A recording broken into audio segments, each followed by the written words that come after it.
जय श्री कृष्ण दोस्तों।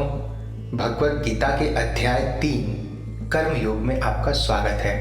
भगवान श्री कृष्ण ने पिछले अध्याय में अर्जुन को संसार के शोक से निकलने का तथा आत्मा के स्वरूप का वर्णन किया और जिस मार्ग की व्याख्या की वह है बुद्धि योग। इस अध्याय में हम समझेंगे कर्म योग के विषय में। कर्म जो हर पल हर समय सबको करना होता है। ऐसा कोई भी क्षण नहीं जहां हम कर्म किए बिना रह सकें। ऐसा कोई भी क्षण संभव ही नहीं जहां हम कुछ भी कर्म किए बिना रह सकें। कुछ कर्म झूठ और फरेब से भरे हुए होते हैं और कुछ कर्तव्य के लिए किए जाते हैं। तो फिर ऐसा कौन सा कर्म है जो हमें हमारे लक्ष्य तक ले जाए?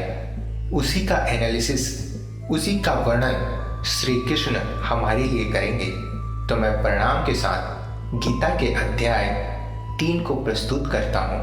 अर्जुन उवाच ज्यायसि चेत कर्मणस्ते मता बुद्धिर्जनार्दन तत्किं कर्मणि घोरे मां नियोजयसि केशव।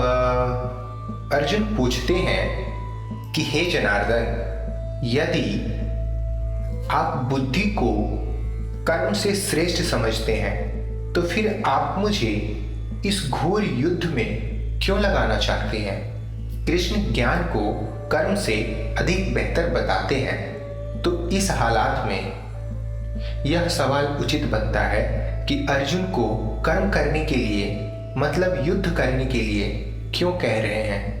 क्योंकि अगर ज्ञान की बात है तो वह तो अर्जुन श्री कृष्ण से ले ही रहे हैं। तो अपनों को मारने के लिए इस भयंकर युद्ध में श्री कृष्ण उन्हें क्यों लगा रहे हैं? दोस्तों, कितनी ही बार हमारे मन में भी ऐसे ही प्रश्न आते रहते हैं। आखिर कर्म क्यों करना?